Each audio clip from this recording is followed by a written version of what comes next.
Hello welcome students, कैसे हैं आप सब। आई होप आप सब अच्छा कर रहे हैं। चलिए आज डिस्कस करते हैं मोस्ट हॉन्टेड टॉपिक्स आपके लिए सेल्फ डिसिप्लिन के बारे में। सेल्फ डिसिप्लिन अक्सर हमें ये समझ में आता है कि ये कोई टॉर्चर है, कोई हमें ज़बरदस्ती काम करवा रहा है, इसमें कुछ भी मतलब हमारे लिए अच्छा नहीं है, अभी बहुत पेनफुल है। तो आज मैं आपको एक अलग अलग पर्सपेक्टिव से बताऊंगा डिसिप्लिन के बारे में, जो मैंने खुद आजमाया है एंड इट्स वर्किंग। ठीक है, तो आज सेल्फ डिसिप्लिन के बारे में समझेंगे क्या है। कुछ बुक्स मैंने स्टडी की जिसमें कुछ रूल्स होते हैं सेल्फ डिसिप्लिन के बारे में जो काफ़ी इफ़ेक्टिव होते हैं। ठीक है, जैसे डेविड गॉगिंस के बारे में आप लोगों ने सुना होगा। वो एक बहुत ही डिसिप्लिन्ड पर्सन है जो कि नेवी सील अमेरिकन में वो है। तो पहला उनका रूल है 40% रूल, यानी कि जब कभी भी हमें या स्टूडेंट्स को ये फील हो कि that is enough, things are not working and I am going to quit. ठीक है, ऐसा जब भी महसूस हो then that is the time जब आपने केवल अपने 40% एनर्जी यूज़ की है। You can extend your limit, आप उसको 40% से 100, 80, 70 बना सकते हैं। यानी कि जब आपको लगे कि ये समय है जब मैं आगे और नहीं पढ़ सकता या फिर और कुछ काम नहीं कर सकता, तो वो आपकी लिमिट नहीं है, लिमिट जो है आपके माइंड में है। ठीक है, ये चीज़ें समझना बहुत ज़रूरी है।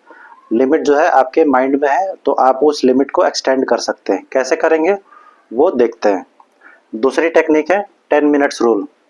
10 मिनट्स रूल में ये इनका ये कहना है, कुछ लोगों का जो एक्सपर्ट है, कि अगर आपको लगता है कि कोई चीज़ें 10 मिनट में मैं कर सकता हूँ तो उसे प्रोकास्टिनेट नहीं करना है, उसे टाल मटोल नहीं करना है। यानी कि अगर मैं कोई क्वेश्चन उठाता हूँ और या फिर मैथ्स की मान लो ट्रिग्नोमेट्री में उठाता हूँ और वो चैप्टर बहुत लंबा है, 2-3 घंटे का है, और वो मन में आ गया कि अब मैं टाल मटोल करने का मन कर रहा है, अरे कौन ही पढ़ेगा, क्या हो जाएगा पढ़ के, ऐसे ही सवाल आ रहे हैं। तो आप सोचो कि बस 10 मिनट में मैं क्या पढ़ सकता हूँ। ठीक है, और एक और टेक्निक होता है बॉक्स ब्रीदिंग। बॉक्स ब्रीदिंग में क्या होता है, आप इंटरनेट पे जरूर सर्च करें और यूट्यूब पे भी बहुत सारी वीडियो अवेलेबल है। बॉक्स ब्रीदिंग में आपको मैं एक डायग्राम से बता देता हूँ। 4 सेकेंड आपको इनहेल करना है, सांस लेना है। 4 सेकेंड आपको होल्ड करना है, फिर 4 सेकेंड आपको एक्सहेल करना है, सांस बाहर छोड़ना है, और फिर 4 सेकेंड आपको होल्ड करना है। ठीक है, तो ये है बॉक्स ब्रीदिंग। इससे होता क्या है, 4 सेकेंड इनहेल, फिर 4 सेकेंड होल्ड, 4 सेकेंड एक्सहेल और 4 सेकेंड होल्ड।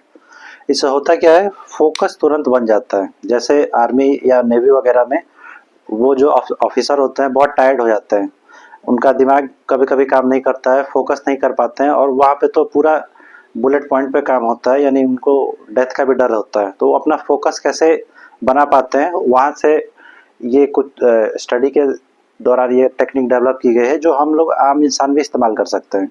जब भी आपका लगे कि आपका फोकस डाइवर्ट हो रहा है तो आप क्या करेंगे, 4 सेकेंड इनहेल करेंगे, 4 सेकेंड होल्ड करेंगे, फिर 4 सेकेंड एक्सहेल करेंगे, फिर 4 सेकेंड होल्ड करेंगे। ये कॉन्सेप्ट जो है योगा वगैरह में भी आप देखने को इससे रिलेटेड देख सकते हैं। बेसिकली ये ब्रीदिंग टेक्निक्स है। ब्रीदिंग टेक्निक्स से, जैसे बेली ब्रीदिंग भी आप लोगों ने सुना होगा, तो ब्रीदिंग टेक्निक्स पे क्यों फोकस किया जाता है, इसका मेन कारण है कि अगर आप अपने श्वास पे यानी कि अपने ब्रीदिंग पे फोकस करोगे तो आप अलर्ट हो जाते हो, आपका फोकस तुरंत करेक्ट टाइम पे आ जाता है। यानी कि आप दिमाग में वंडर नहीं करते कि आगे क्या होगा पीछे क्या होगा, आपका जो अटेंशन है आप तुरंत प्रेजेंट मोमेंट में आ जाते हो। ठीक है, और इसके तरीके हैं।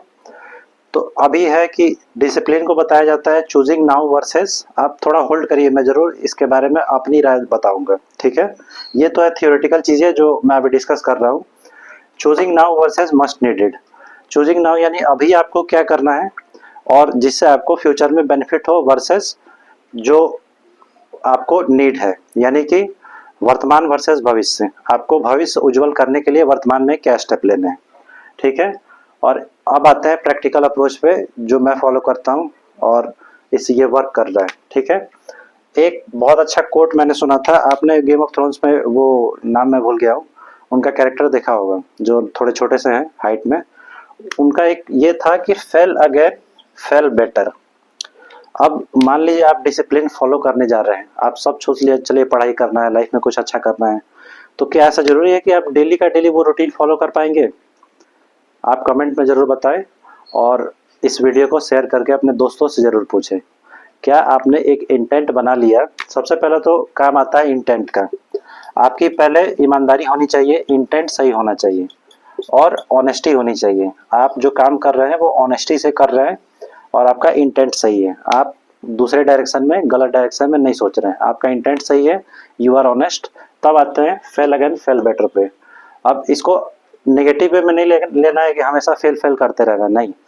इसका पॉजिटिव अप्रोच ये है कि अगर आपकी इंटेंट सही है, आप अच्छे मार्क्स लाना चाहते हैं, अच्छा जॉब चाहते हैं, लाइफ में अच्छा करना चाहते हैं और आप ऑनेस्ट तरीके से स्टेप ले रहे हैं, ठीक है, तब आता है फेल अगेन फेल बेटर। तब आप ज़रूर कहीं ना कहीं जाके, जब मान लो बर्थडे पार्टी आ गया या फिर कोई किसी का एक्सीडेंट हो गया, कोई मैरिज फंक्शन हो गया, ये सब में जो रूटीन होता है वो ब्रेक होता है। तो फिर से फ्रस्ट्रेशन आने लगता है, स्ट्रेस होता है, अरे यार मैं नहीं कर पाया, फिर से वो आप स्ट्रेस में चले जाते हो। स्ट्रेस से याद आया, मैं पूरी सीरीज एक बनाऊंगा स्ट्रेस से, लेकिन उसको बनाने से पहले ये डिस्कस करना बहुत ज़रूरी था सेल्फ डिसिप्लिन के टॉपिक पे, ठीक है।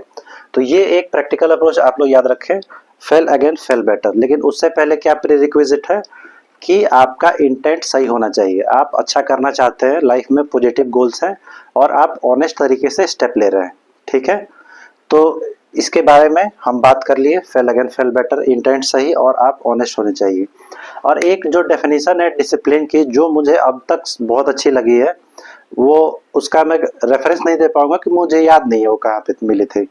लेकिन डिसिप्लिन का एक तरीका मैं समझ, थोड़ा सा जो आइडिया लगा वो ये है कि आप कोई भी स्टेप लेते हो, ठीक है, और नेक्स्ट डे फिर से स्टेप लेते हो और बीच में कुछ गड़बड़ हो गया, ठीक है, तो आपको कुछ नहीं करना है, बस ये जो आप स्टेप्स या रूटीन फॉलो कर रहे थे, उस रूटीन को आपको रिपीट करना है।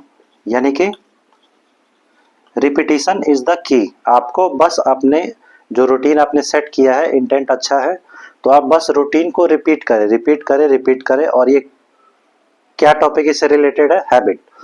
तो हैबिट के बारे में आप लोगों ने बहुत सुना होगा। तो सबसे पहले सेल्फ डिसिप्लिन पे आने से पहले आपको हैबिट पे वर्क करना होगा। थोड़ा सा अजीब लग रहा है अजीब नहीं है, ये एक्चुअली साइंस है।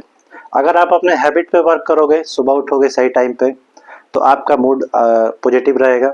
आप स्कूल सही टाइम पे गए या फिर ऑफिस सही टाइम पे गए और फिर लंच सही टाइम पे किया, आपका डाइजेशन सही रहेगा, आपका हेल्थ सही रहेगा। वापस लौटे, इवनिंग टी, इवनिंग स्नैक्स, फिर आपने वर्क किया, स्टडी किया, पढ़ाई किया स्कूल से आके, एंड देन अगेन आपको रिपीट करना है। रिपीट करते समय क्या ध्यान रखना है कि आपको एक रूटीन बना लेनी है, आपको एक हैबिट बना लेना है, अपने डेली गोल्स का एक हैबिट बना लेना है। जैसे अब इसका एक एग्जांपल मैं बता रहा हूँ, ये वीडियो पता नहीं बनता कि नहीं बनता, लेकिन मेरी एक हैबिट बन चुकी है कि मैं ये वीडियो बनाऊंगा। तो आप इस एग्जांपल से समझ सकते हो।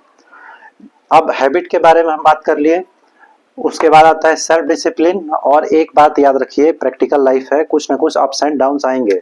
जब भी अप्स एंड डाउन्स आए तो आपको क्या याद रखना है? Fail again fail better. चलिए, बहुत अच्छा लगा और इसको शेयर जरूर करिए, व्हाट्सएप पे स्टेटस लगाइए। थैंक यू, जय हिंद।